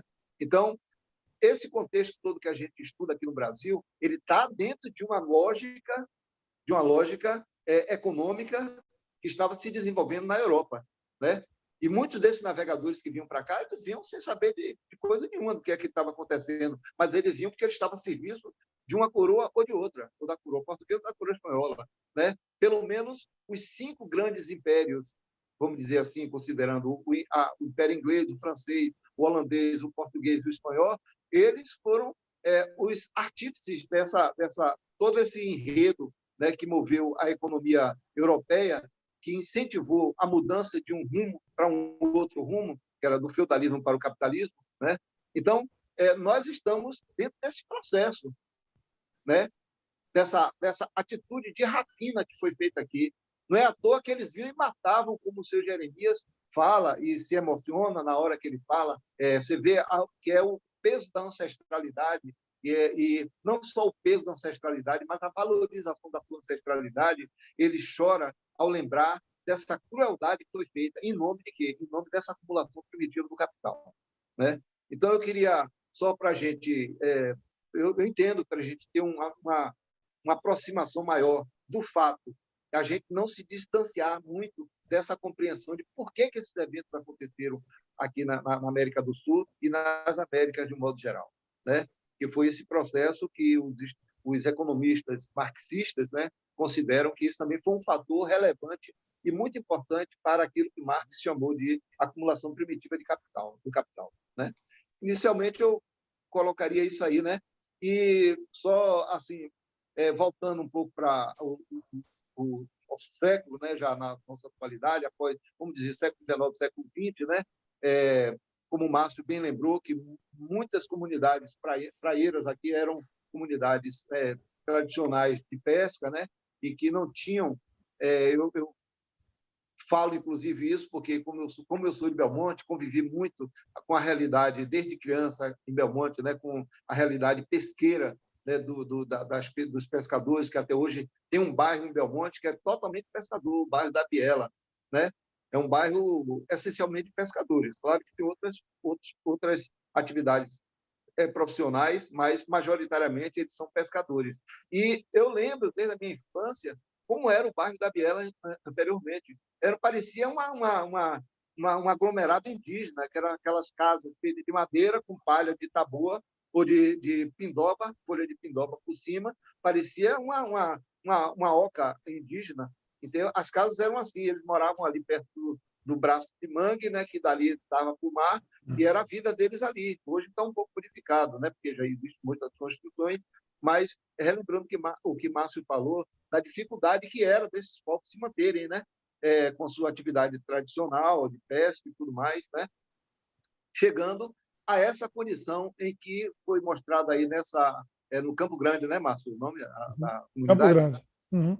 Campo Grande, né, até chegar ao ponto deles compreenderem a necessidade dessa organização entre eles e compreender o que eles são. Quer dizer, você vê que eles não abriram mão da sua ancestralidade, não abriram mão da sua identidade, né? E constituíram uma comunidade para sobreviver, né? Sem o viés do turismo, que é também muito devastador para essas comunidades, né? E acabaram se constituindo em associação e formando essa possibilidade de trabalho, de negociação do seu produto, do seu trabalho, né, para o sustento daquela comunidade. Eu achei muito importante, foi uma descoberta muito boa que você fez, Márcio, né, de ter dado visibilidade a essa forma de organização que, infelizmente, nem poucos ou poucos conseguem vislumbrar essa situação e caminhar pelos caminhos que eles caminharam e chegar a esse nível de organização e esse nível de consciência que eles têm hoje, né? Eu achei muito importante. Então, só fazendo o aliado final, a gente está inserido, quando a gente estuda a história do Brasil, nesse período século XVI, século XVII e século XVIII, já com o processo capitalista já totalmente formatado, né? Nós estávamos passando por esse processo de expoliação, de rapina, para dar sustentação àquilo que Marx chamou de acumulação primitiva do capital, né? No que pese existirem outros fatores também que favoreceram para que houvesse aquele processo de concentração e centralização do poder, né, e de riqueza, né? Então, inicialmente, é isso, Márcio e professor. Não sei se entender, né? Eu quero fazer algumas pontuações também. Sobre o que o professor Alfredo falou em relação ao extermínio dos fazendeiros, né? É importante a gente falar daquele momento ali de Campo Grande inativo. Isso já se deu assim meados do século XIX, né? Então foi um momento que as colônias já estavam mais organizadas, né? Os vilarejos já tinham passado, professor, por esse processo já tinha até acontecido uma certa assimilação cultural por parte dos aimoré, e o que existia ali de indígena era, como o Eliezer Nardoto falou, eram resquícios. Já não era mais aquela população nativa pesada, né, como a gente sabe que existiu no século XVI, XVII e XVIII. Né? Então, esse momento da formação ali do nativo, de Campo Grande, essas comunidades, já é meados do século XIX. Mas não esqueça que ele se denomina Tupi. Não esqueça isso. É isso. Quando ele fala Tupi, é que existiam ali remanescentes dos Tupis. Ainda existiam. Foram esses remanescentes que ele relata, que as histórias do tataravô já são histórias do século XIX, né? Eu imagino que seja do século XIX, que ele relata que é a formação daquela comunidade. Inclusive, quando ele cita da Maria Gata perseguindo, que ela era uma corredora, né? Uma exímia corredora, e ela pegava muito porco, foi exatamente o período em que os fazendeiros se instalaram, fizeram o esgotamento que Eliezer Nardotto falou do Pantanal, constituíram aquela região de pântano, transformaram em pasto e também criaram um porco. Então, esse período aí, os índios eles não tinham mais as terras que eles tinham. Então, eles acabavam tendo que invadir as terras das fazendas, porque não existia mais a floresta, que era a condição natural para eles praticarem o estilo de vida deles, né? Que, como disse o nosso amigo Biral, numa live lá no sul da Bahia, ele disse que o índio precisa de muita terra para poder praticar o seu estilo de vida, né? Onde esgota de um lado, ele vai para o outro, depois vai para o outro. O índio precisa de espaço. Se não havia mais espaço, eles começaram a atacar as fazendas em busca de alimentos, né? É a minha teoria, fazendo essa junção aí do que Eliezer Nardotto traz como pesquisa histórica da região e esse depoimento que eu achei extraordinário de seu Jerônimo, porque eu gosto muito, né, essa coisa de você conseguir filtrar nas memórias o que é que tem científico nesse processo, né? Eu acho bacana. O outro ponto importante para mim, que o professor Alberto trouxe, muito legal, eu acho que é muito importante a gente fazer um estudo local, mas fazer uma análise global, né? A história ela nos dá essa percepção, essa condição de transitar pelos tempos históricos, né? E essa questão da acumulação primitiva do capital de Marx é muito pertinente, esse pensamento, porque foi de fato o que aconteceu. São as bases da industrialização, são as bases do que chamam de mercantilismo, né?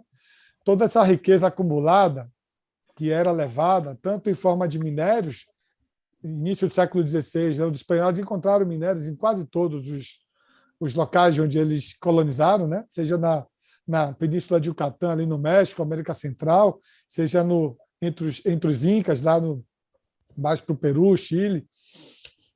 Mas os portugueses aqui no Brasil não encontraram os minérios no primeiro momento, né? Por isso que Martim Afonso de Souza fez essa expedição em busca de fazer as entradas procurando exatamente esses minérios que trariam uma riqueza imediata para a coroa portuguesa.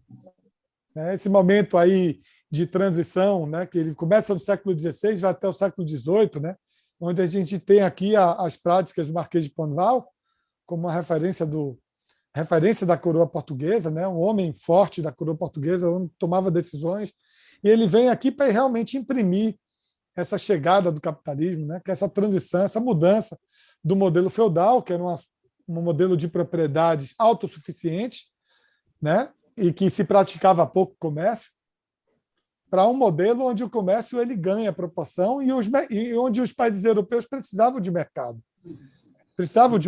Aí vem a indústria do açúcar, que era uma coisa que estava dando certo lá em Madeira, né, nos Açores, e os portugueses aqui, como não tinham minérios, eles instalaram os engenhos de açúcar, que também geraram muita riqueza para os portugueses, né? Então, assim, eu acho importante a gente fazer essa abordagem para entender que sociedade foi essa, que o professor Fredo fala muito, né?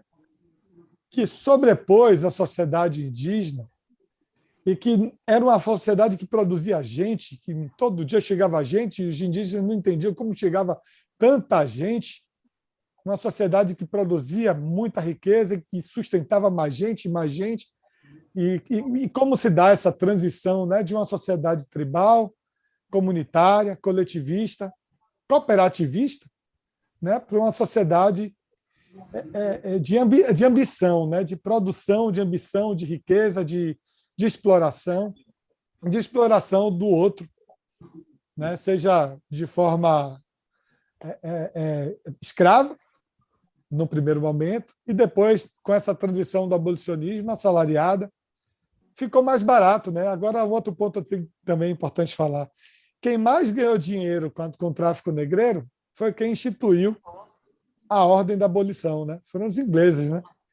Os pais da industrialização, quem mais ganhou dinheiro de toda essa exploração das Américas eram os que tinham uma condição econômica maior, que, de certa forma, tinham a serviço deles as coroas ibéricas, que em algum momento se tornaram uma só, né? Foram os ingleses, né? Eles ganharam mais dinheiro do que todos com o tráfico negreiro, e foram eles que já no século XIX decidiram acabar com o tráfico negreiro, né? Será por quê? É porque eles eram bonzinhos, né? Ou tinha realmente uma questão que Marx conseguiu identificar no século XIX, com a vivência alemã, com a vivência que ele tinha, ele que era um homem popular, um homem pobre, com a vivência lá com as indústrias, né? Vendo o sacrifício causado à população alemã de uma concentração de riqueza absurda, com populações com jornadas de trabalho de 18 horas, era a realidade que Marx viveu, homens, mulheres, idosos, crianças, trabalhando nas fábricas, sem direitos trabalhistas. E isso tudo fomentou e incentivou Marx e Engels, inclusive, que era um filho de um cara muito rico, que era dono de fábrica, a escreverem tudo que eles escreveram, né? E que tem um olhar assim, muito aguçado. A gente vê muito do que Marx, já que você trouxe Marx para cá, eu acho muito importante a gente... Só mais um ponto que eu acho muito importante. Assim, existe um tabu em relação a esse nome marxismo na nossa sociedade, principalmente quando a gente fala de cristianismo, né? Os cristãos, em geral, têm horror a Marx, né? O que eles falam é que Marx era materialista e eles ensinavam que não deveriam acreditar em Deus. O que Marx era, não me interessa. O que Marx era, o que ele não era, o que ele acreditava, o que ele não acreditava espiritualmente, não me interessa. O que me interessa verdadeiramente são as abordagens socioeconômicas. É o entendimento de como Marx conseguiu entender, através da sociedade alemã e europeia daquela época, como ele conseguiu prever o que iria acontecer no mundo.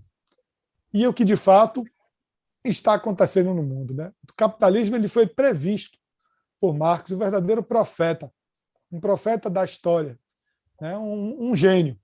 Então, assim, é muito importante a gente, quando alguém me questiona, poxa, mas você fala de Marx, mas você é cristão, eu sou cristão, mas Marx não acreditava em Deus, ele ensinava as pessoas a não acreditarem em Deus. Então, a primeira coisa que eu digo é, eu estudo materialismo dialético histórico, e não a vida pessoal de Marx, o que ele fazia da vida dele. O que me interessa realmente é o entendimento da teoria de Marx, como essa teoria econômica de Marx, como essa abordagem nos faz entender as sociedades históricas do mundo, inclusive a nossa. Aí eu deixar a palavra aí com o marxista aí que conhece bastante, o professor Alfredo, para dar uma organizada nessas ideias aí, professor. Nessas ideias. Eu diria que eu sou marxista, sim, e eu acredito em Deus, ou seja, isso tudo é balela. O próprio Marx também acreditava em Deus. Então, as pessoas, na verdade, constroem políticas de oposição e de apoio muito mais interessadas na prática da conquista do poder do que na investigação do que realmente está sendo dito, que eu acho que é o meu foco também, viu, Márcio? O que você falou aí dos índios é interessante, tendo em vista... Bom, mas o que eu quero chamar a atenção é que aquele grupo é um grupo tupinambá, ou tupiniquim. Tupiniquim. E que isso faz diferença. Faz diferença, inclusive, na forma que são atacados. Sim. Tá? E, embora eu acho que, por trás do que vocês falaram, Roberto também, é muito provável que as comunidades de pescadores tradicionais, todas, tenham uma base tupinambá e presença africana. E o pessoal não está alerta para preservar essa origem, que eu acho que é uma origem importante. Tá? E o mais interessante que eu achei dessa fala marxista de Alberto é a gente constatar como o capitalismo ele é montado em cima do sofrimento, né? Como o capitalismo é uma espécie de filial do inferno. Uhum. E isso, os defensores, da religião e do cristianismo passam batido. Quer dizer, eu tenho um sistema que destrói os cristãos, que arrebenta os seres humanos, que dificulta a vida das pessoas, mas, segundo essa lógica aí oficial, né, tem que ser defendido porque é de Cristo, como se Cristo fosse a favor dessas coisas. Então, na verdade, isso torna muito complexo o debate político do nosso tempo. Tá? Eu acho que uma outra coisa que a gente pode colocar aqui, e talvez seja a última, vamos fazer a última rodada aí. Vocês iniciaram essa live, os dois aí, me dizendo que esse conteúdo era bom para a gente perceber o século XX. Quer dizer, eu tenho comunidades que têm origem no século XIX, em atividades econômicas de subsistência antigas. Aliás, isso não pode passar batido. Quando o presidente, o vereador, fala, ele fala da conquista do preço. O preço era baixo no início, porque, na verdade, era uma cultura de subsistência. Não é por outro motivo. E eles, na verdade, tinham um comércio de sobra de um produto de subsistência. Enquanto que a sede da associação e o progresso daquela organização deles vão dar a eles um produto para a sociedade de mercado. E aí o preço sobe. Então, a gente vê a sociedade de mercado entrando na vida durante o século XX e eles enfrentando e sendo enfrentados, né, pela sociedade capitalista que vai chegando. E a sociedade tradicional resiste como pode até construir essa integração e essa interação, só que não deixa de ser também uma espécie do que até o Alberto já falou, né, de olhar para a globalização, ou seja, para o mercado, e tentar administrar localizado. Então, essa perspectiva de evolução do século XX e XXI e do próprio capitalismo nas comunidades tradicionais, de fato, aparece claramente nesse vídeo de hoje, nessa visita sua hoje. E aí eu passo para vocês fazerem aí reflexão sobre isso aí, se acharem que tem a ver. E, mais uma vez, eu peço a quem está assistindo que faça perguntas aqui para nós, e está na hora, certo? Além de se inscrever no canal. Conte aí, Alberto. Professor, deixa eu ver se está aberto aqui, tá? Eu faço uma ressalva, porque quando tem essa mística de que Marx, como o Márcio falou, Marx ensinava que não se deveria acreditar em Deus. Marx acreditava em Deus. Marx era um judeu praticante. O que a crítica que Marx fez, que ele chamou, que criou essa outra interpretação, foi que ele disse: as religiões são o ópio do povo. Ele não falou que Deus era o ópio do povo, a religião, porque naquele momento, o momento em que o protestantismo estava muito crescente, né, e tal, e ele se colocou desse ponto de vista, né, ponto de vista da religião e não da crença em Deus, né? Aí são outros caminhos também outros estudos que eu tenho feito, né? Mas eu, por exemplo, inicialmente, só para fazer essa ressalva inicial, que ele fala sobre o ópio do povo, que era a religião, e não acreditar em Deus. Então, pelos alguns outros caminhos que eu tenho lido a respeito de Marx, ele acreditava em Deus. Uma condição, por exemplo, para a pessoa ser maçom é acreditar em Deus. E Marx era maçom, entendeu? Existia uma organização, talvez o professor Alfredo saiba disso, na Europa, antes do Manifesto Comunista e tal, de 1848, chamada a Liga dos Homens Justos. Essa Liga dos Homens Justos, ela foi transformada depois, posteriormente, que ela tinha uma atuação clandestina na Europa, de panfletagem e tudo mais, toda ela de inspiração maçônica, que eram maçons que agiam na sociedade, no processo político, né, da sociedade, e eles tinham esse nome, a Liga dos Homens Justos. Posteriormente, quando há um processo de abertura maior na Europa, em que as instituições trabalhistas de sindicato começam a ter maior visibilidade, eles transformam essa Liga dos Homens Justos naquilo que depois nós conhecemos como a Liga dos Comunistas. Liga dos Comunistas, é a mesma liga, só que mudou de nome, a Liga dos Comunistas, entendeu? Então,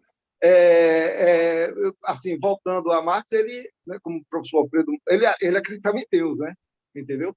Agora, uma outra coisa interessante também é que, por exemplo, eu, quando tive o primeiro contato com Marx, com a literatura marxista, foi na década de 70, quando eu era militante da esquerda, né, e estava assim, dentro de uma organização, a gente tinha, por ofício, ler o marxismo e o leninismo, né, e a gente tinha aquela leitura, tinha aquele viés político-ideológico.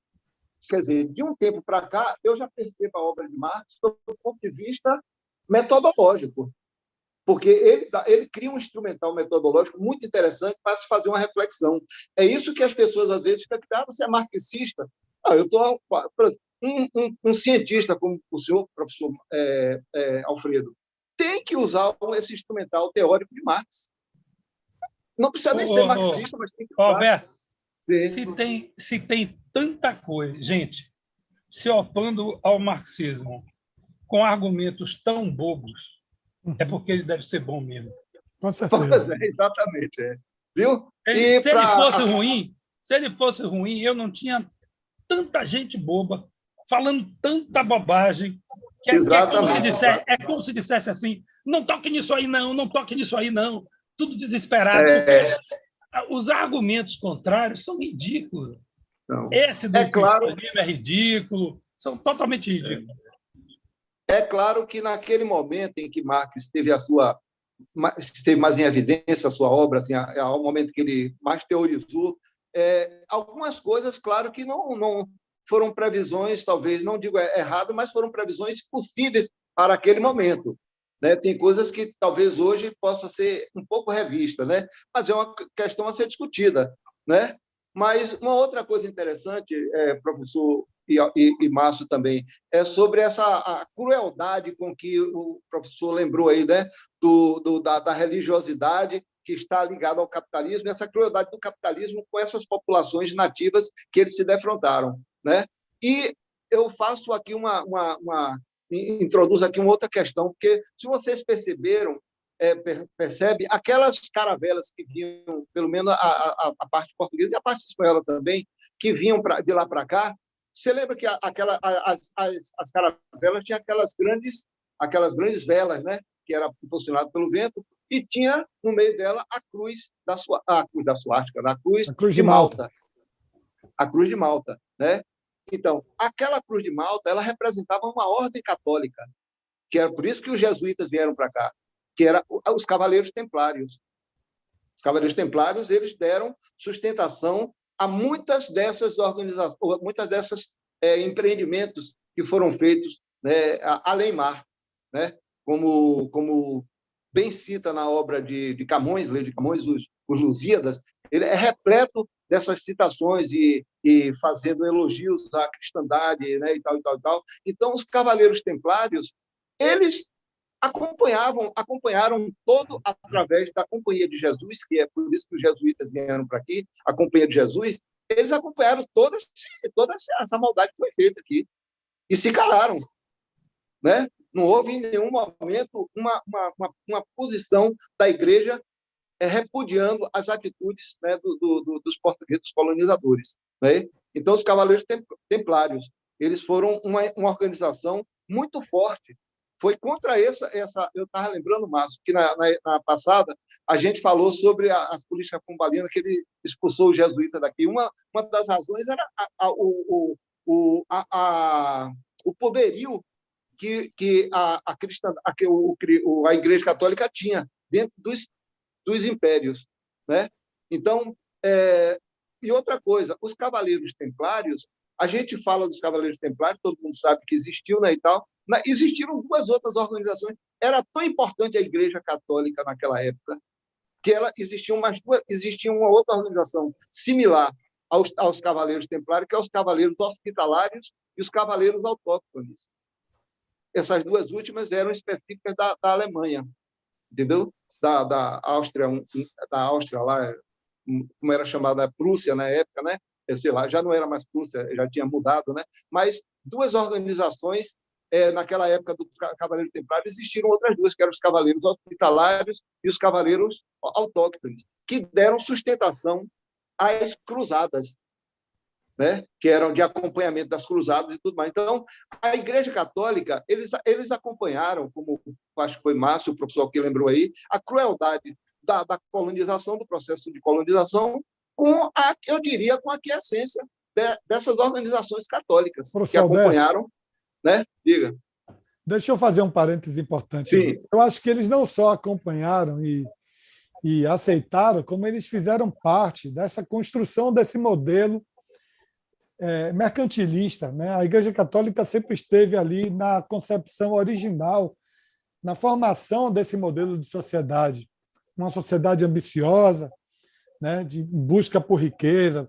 Inclusive, esse momento do Marx, que é o momento do iluminismo, o momento da razão, essa razão que questiona a espiritualidade, que questiona Deus, na verdade, está questionando o que fizeram em nome dele, né?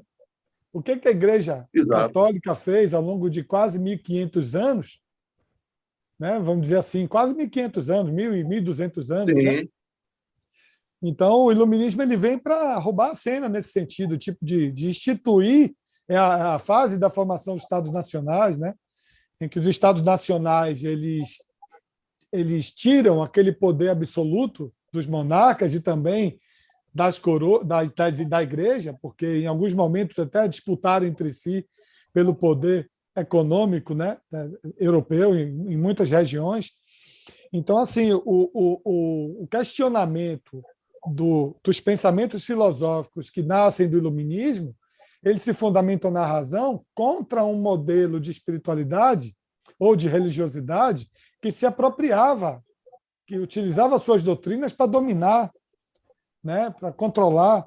Então, assim, eu vejo esse movimento do iluminismo. Claro, teve muita coisa também que não foi legal, mas o Marx ele nasce ali, ele se destaca nesse processo, né, com um pensamento onde ele enxerga uma nova sociedade comunitária. A gente não tem que pensar o iluminismo, nem mesmo o marxismo, como sendo legal ou não legal. Márcio, na minha opinião, são fenômenos históricos. Quer dizer, o iluminismo ele acontece no momento em que o capitalismo está chegando a uma certa maturidade. Na verdade, a gente pode dizer que a era capitalista, né, a hegemonia do modo de produção capitalista, começa naquele momento. E o capitalismo, a princípio, ele não é bonzinho nem ruinzinho. E o iluminismo é a forma de interpretação dessa nova sociedade que emerge e que justifica a existência dela e que a opõe à sociedade anterior. A sociedade anterior são as diversas sociedades senhoriais, porque eu acho que sociedade senhorial não existiu uma só. Esse é um dos problemas da interpretação do marxismo tosco, né? Marx fala do feudalismo porque na Alemanha, na França, na Inglaterra era o feudalismo, tá? Na Espanha já não era. Na Espanha já era outra forma de sociedade que eu prefiro chamar de caudilismo. Portugal também. Talvez na Itália também. Os países mais latinos, né? mais herdeiros da tradição romana. Mas estas sociedades senhoriais, elas eram locais. Elas tinham uma relação muito grande com a presença em uma localidade. E o capitalismo é a primeira sociedade que tem essa tendência globalizante. Então, o capitalismo e o iluminismo surgem para enfrentar as diversas formas da sociedade senhorial e para tentar e conseguir impor sua nova ordem social. As dificuldades sociais, os problemas, aumento da miséria, da pobreza que acontecem com o capital, não são... A gente não pode dizer que são maldades, certo? Elas são parte desse processo. Nós é que temos que identificar que esse processo Não está legal, porque eu tenho muita gente que está à margem, e eu não gosto do termo excluído, porque o termo excluído dá a impressão que a culpa é do cara, certo? E que ele pode se incluir se a gente ajudar. Quer dizer, o termo excluído ele nos leva a uma situação onde o capitalismo salva e onde o capitalismo é o destino. E quem está excluído, por um motivo ou por outro, coitado. A gente tem que dar um jeito de incluir. O termo excluído e incluído dão, então, a ideia de que o capitalismo é o fim da história. Eu não acho que o capitalismo seja malzinho nem bonzinho, mas é claro que o capitalismo produz uma quantidade de problemas sociais, de miséria, de desconforto, e uma intensidade de exploração humana jamais vista antes. Nenhuma sociedade senhorial conseguiu ser tão perversa no sentido dos seus efeitos. Tá? Porque o capitalista ele não é um cara mauzinho, ele é capitalista. E essa é a sociedade. Tá? Agora, quando a gente identifica, e isso sim é Marx, quando a gente identifica as características dessa sociedade, a proposta de superá-la passa a ser um caminho viável e a ser seguido por todo mundo que gostaria de ter uma sociedade com maior justiça social. Mas isso, eu insisto, não é não é uma questão ética, muito menos moral. Não é porque o capitalismo é do mal e o socialismo é do bem. Não é um problema judaico-cristão. Não quer dizer que eles não estejam envolvidos nisso. E acho que a gente tem uma responsabilidade muito grande em tocar essa discussão da forma correta, com questionamentos, como a gente tem feito. Tem uma coisa que Alberto tocou, de novo, que eu vou insistir de novo, que é a contradição entre entradas e bandeiras. Essa contradição gerou as atuais fronteiras entre Bahia, Minas e Espírito Santo. Gerou também a ocupação fundiária, a distribuição das terras, e gerou como subproduto esse massacre dos indígenas que foi colocado hoje. Isso é um elemento de história do Brasil que também não pode ser esquecido. Sim. Vamos fazer uma última rodada? Então, eu vou passar aqui uma última rodada para Alberto primeiro, nessa nossa sequência. Vamos ver aí o que é que vocês têm a dizer em relação a essa evolução aí. Olha, professor Alfredo e Márcio, primeiro voltar a dizer sobre aquele vídeo que Márcio fez aí, que deu essa visibilidade, e isso mostra que existem caminhos que estão paralelos àquela lógica de mercado, né? No que pese eles estarem ali falando do preço que foi atualizado e tudo mais, mas eles passaram de uma atividade de subsistência para uma atividade extrativista, que são dois conceitos econômicos diferentes, né? Você tem uma atividade de subsistência, e de subsistência ela passa para uma atividade extrativista, que é um conceito que, ainda assim, estando dentro da economia de mercado, mas é uma mudança de conceito, né? De você produzir de forma coletiva, de forma cooperativista, né? É isso que são, por exemplo, as reservas hoje representam exatamente esse conceito, né? De reserva extrativista, né?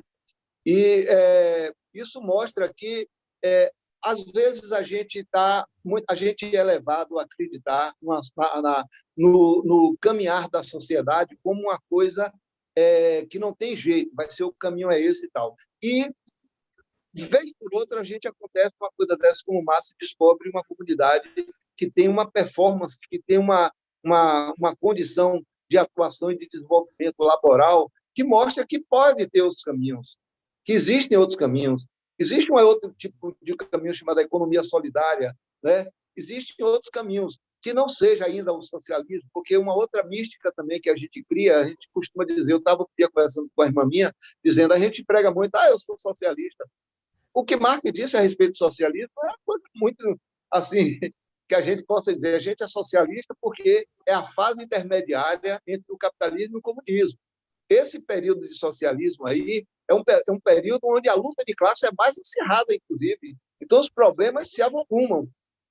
A gente luta pelo socialismo por uma questão metodológica, porque a gente segue o pensamento de Marx, para chegar ao capitalismo é preciso uma etapa anterior, que é o socialismo, que é para preparar a sociedade para um novo modelo de economia, uma nova forma de produção, né? Então, a gente prega. Por quê? Porque existe um caminhar metodológico no pensamento marxista que leva para você destruir as relações de produção capitalista e construir novas relações, você precisa preparar a sociedade. E esse preparar é justamente essa fase socialista, né? A gente tem partido socialista? Tem partido comunista? Tem. Mas a gente não, às vezes a gente é uma coisa sem saber exatamente por que está sendo, né? E se tivesse conhecimento do que talvez não fosse, né? Tipo assim, saber que o socialismo é um período que a sociedade, onde as contradições se acirram a tal ponto que aí há uma definição entre continua sendo ou deixa de ser, né? Por isso que nas experiências de revolução que houveram na China, que houveram na Rússia, em Cuba, elas descambaram para um outro processo, né? Quer dizer, ao invés de caminhar pelo que Marx falou, pela extinção do Estado, eles fortaleceram o Estado e criaram um Estado burguês, um Estado proletário que, ao invés de se extinguir, ele se fortaleceu e criou uma elite estatal, uma burguesia estatal, né? E aí criou-se, então, um outro conceito que, salvo o melhor juízo, tem alguns que chamam de capitalismo de Estado, né? Ou outra coisa qualquer assim. Então, são experimentações, como o professor falou aí, a gente vive, a sociedade humana, ela é um verdadeiro laboratório, né? E somos nós que somos vamos dizer assim, os aprendizes desse laboratório que vai fazendo experimentações e colocando à disposição da população determinadas conquistas, né? E são essas conquistas que estão produzindo essas modificações até a gente criar uma consciência coletiva e transformar essa coisa que o professor falou aí, né? Dessas relações de exploração que são muito, vamos dizer assim, constrangedora para o ser humano, né? Você viver explorado, né? Dentro da condição. O que Marx fez foi desvendar como é que o capitalismo explora, né? Quando a Inglaterra começa a falar em abolir a escravidão, ela não estava sendo boazinha, não. Ela estava dizendo o seguinte: ao invés da gente cuidar do escravo até ele morrer, vamos deixar ele livre, que ele se vire sozinho, e a gente explora a força de trabalho dele, né? E aí onde Marx descobriu o calcanhar de Aquiles, que é a questão da mais-valia, né? Como é que a burguesia vai parar um processo de escravidão, vai perder dinheiro ali? Não. Ele sabia que, ao liberar os escravos, ele vai ter aquilo ali como um exército de mão de obra disponível para ele explorar e negociar a força de trabalho dele. Aí a um custo mais baixo, a um custo mais cada vez mais baixo. Entendeu? Sem risco de mortalidade. Exato. Sem vínculo. Então, tá. Então, Márcio, foi eu acho que foi muito oportuno esse vídeo que você fez lá nessa comunidade, para a gente mostrar e dar visibilidade a essas outras formas de vida também, com consciência, né? Sem exploração, especialmente sem negar a sua ancestralidade e as suas identidades, né? Então, para finalizar, eu te parabenizo por esse trabalho que você fez, Márcio. E, professor Alfredo Mata, mais uma vez, a convivência com o senhor aqui, eu aprendo muito, né, com as suas abordagens aí, e agradeço. Estou à disposição nas próximas lives que tiver e que eu puder participar. Então, obrigado. Tranquilo, Márcio. Tranquilo, Roberto. Márcio. Bom, sobre essa questão aí desse laboratório, como o professor Alberto falou, né?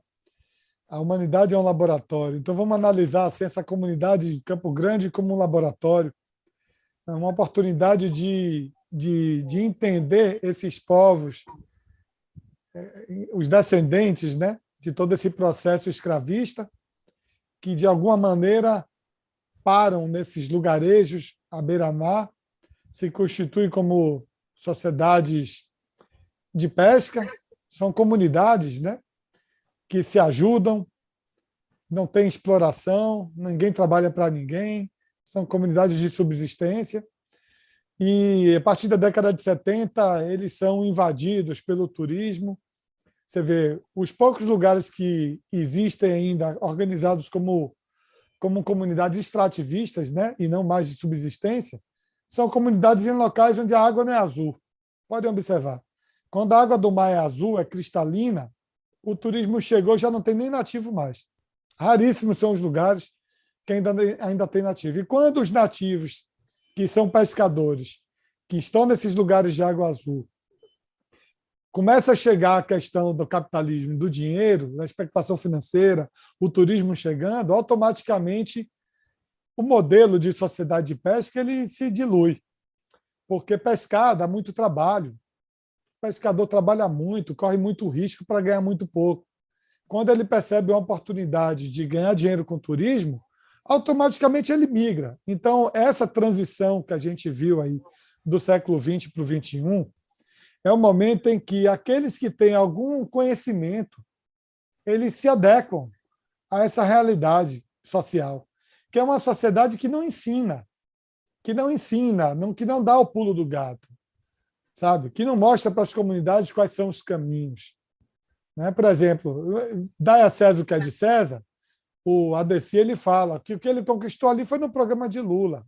O outro ali, eu não gosto muito de falar, assim, a gente está aqui falando de uma abordagem acadêmica, mas vamos dar a César o que é de César. Por onde eu passei, nessa expedição, em todas as comunidades que tinham alguma coisa, foram com programas de governos anteriores de Lula.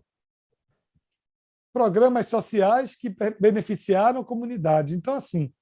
É de políticas públicas, né? Políticas públicas. Eu não vou nem falar, assim, professor Alberto, de socialismo, porque isso é utópico, de certa forma, a gente está em outro momento da história. Vamos falar de social-democracia. Vamos falar de regime presidencialista. Nós vivemos numa república pseudo-democrática. Né? Existem maneiras de você fazer uma sociedade capitalista menos selvagem, de você ter políticas públicas voltadas para as pessoas, que reconheça a vida, que valorize a vida, que diminua o abismo, né? Essa desigualdade toda que a gente vê. Existem mecanismos. Claro, você não vai acabar, você viu aí que com a pandemia aí, quem era trilionário ficou 3 vezes mais trilionário. Concentração de riqueza. Isso é o capitalismo. Isso eu acho que não tem freio. Né? Mas, assim, se falando de história local, a gente vê na transição acontecendo, como as sociedades estão se virando, como essas comunidades estão se virando para se adequar a essa nova realidade, que é a transição da tecnologia. Aí, de todos os lugares que eu fui, uma comunidade venceu. E, olha, eles não são ricos, para dizer assim, porque as pessoas entendem esse conceito de vitória quando a pessoa fica rica, né? É um outro conceito do capitalismo. Então, para eu vencer, eu tenho que ser rico, ou, no mínimo, ter um carro de 100 mil na garagem, eu tenho um patrimônio de 1 milhão, no mínimo, né? Então, não é isso. Eles venceram coletivamente. Eles não são miseráveis, mas eles moram em casas populares, sabe? Eles não têm luxo.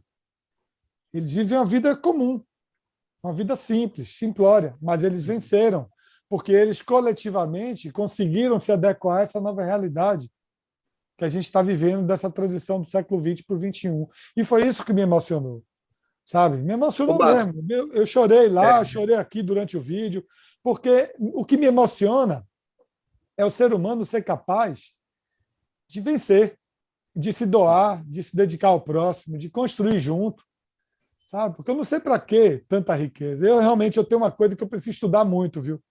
Para entender por que o ser humano, inclusive, faz uso de religiosidade para concentrar riqueza, para defender bandeira. que concentra a riqueza, para defender bandeira que defende latifundiário, que defende agronegócio explorador, que mata a população indígena. Como é que a religiosidade pode apoiar esse tipo de coisa? Sabe? É o nível de ignorância que a gente vive no nosso país, né? Então, esses são os meus questionamentos. É por isso que eu estudo história, sabe? Eu estudo história para aprender, para entender essas coisas, para cada dia me tornar uma pessoa menos alienada e poder contribuir com a sociedade de alguma maneira, clareando, trazendo a clareza, que é essa clareza de a gente entender que a gente vive numa sociedade que precisa se entender como cidadania, né? Como cidadão, entender seus direitos, né? Entender onde é que está sendo lesado, né? Onde é que está sendo enganado. Eu acho que o primeiro ponto do Brasil para se constituir como nação é o Brasil se entender como país, como educação, né? Como se entender como cidadão, seus direitos. Né? Uma população que, quando ela começar a entender o poder que ela tem como sociedade, sabe? Aí sim a coisa muda. Isso está na educação. Ô, Márcio, só para lembrar uma coisa aqui, engraçado que os países capitalistas eles têm uma coisa chamada PIB, né? Produto Interno Bruto. Tem um país lá na Ásia, no Butão, chamado Butão, que eles não medem o produto interno bruto, eles medem a felicidade interna bruta. Quando o povo está feliz, as políticas estão boas. Pois é. E a gente tem alguns exemplos na Europa, né? A gente tem a Noruega, a gente tem a Dinamarca. Vamos entender, deixa aqui uma problemática para quem não está concordando com o que a gente está dizendo, que é natural e faz parte, né? Faz parte que não concordem, que pelo menos, se não concordam, vamos estudar como é que funciona o regime, qual é o modelo de sociedade na Dinamarca e na Noruega e como é que as coisas funcionam lá para frear os capitalistas, para frear aqueles que detêm os modos de produção, né, que controlam a mais-valia. Vamos entender como é que funciona lá, para a gente entender que não necessariamente a gente tem que ser socialista ou capitalista, talvez existam outras formas que a gente precisa descobrir, a humanidade precisa descobrir. É isso. Então, é isso aí. Eu fico feliz aí, agradeço muito. Eu acho que hoje a gente conseguiu explanar mais, a gente saiu um pouco da... O professor Alberto trouxe essa provocação muito pertinente, abriu o leque. A gente conseguiu falar de história do Brasil e aprender com o professor Alfredo também, né? Eu sou um graduando, né? Estou estudando, todo dia eu descubro coisas novas. Tem, de vez em quando é natural que eu fale alguma coisa que esteja descontextualizada. E eu, às vezes, falo uma coisa hoje, amanhã eu já descubro que eu falei bobagem. Né? Eu acho que faz parte do meu processo. Eu estou aqui não como dono da verdade, eu acho que nenhum historiador é dono da verdade, né? Quanto mais um graduando. Então, peço desculpa pelos meus equívocos, mas eu estou me esforçando, estou dando o meu melhor para continuar aprendendo e me aprimorando com erros e acertos. Você está dentro do laboratório, viu? Exatamente. Você está dentro do laboratório, fazendo as experimentações. É isso aí. Gente, bom, acho que a gente por hoje pode se dar por satisfeito, teremos novos dias. Vamos aí, Márcio, como é que a gente vai marcar o 10º, né? Você falou que são 15, 15? São 12. Faltam 3. Então, faltam 3. Vamos marcar aí o nosso terceiro, né? O nosso 10º. 10º episódio. 3, né? 10º episódio. Eu queria mais uma vez agradecer a vocês, nossos amigos aqui, Alberto Rocha, lá de Belmonte, que nos enriquece sempre, Márcio, que foi o pivô aqui do processo. A gente ajuda, né? Porque, na verdade, o principal é possibilitar a discussão. E eu espero que as pessoas ganhem discussão. Infelizmente, nós não vimos hoje nenhuma pergunta do pessoal, do público. Isso faz falta. Eu queria, de novo, pedir às pessoas, mas você devia pedir a esse pessoal, o pessoal conhece muito você, que elabore questões.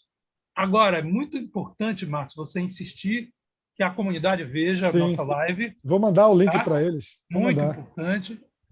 E, mais uma vez, eu agradeço. Vamos remarcar. Eu queria fazer uma observação aqui. É que ontem faleceu um grande músico, Burt Bacharach, para mim, um dos maiores músicos do século XX, talvez da humanidade. E aqui vai uma pequena homenagem ao nosso Burt. Fez canções tão lindas. Quem não conhece, procura no YouTube. Bato Bacará, vai descobrir algumas das canções mais bonitas que a humanidade já fez. Fora isso, agradeço mais uma vez a todos. Abraço a vocês aí, fiquem com Deus. Olhe bem, eu sou marxista, mas fiquem com Deus. Não existe contradição entre as duas coisas. Um grande abraço para vocês. Valeu, Alberto. Valeu, Márcio. Valeu, professor. Tá bom, Roberto, obrigado, professor. Obrigado, tudo de Marcos. bom. Grato a todos. Obrigado a todos que assistiram a live. Até a Isso aí. próxima. Valeu. Pronto, já saímos do ar. Vamos então, né? Um abraço para vocês aí.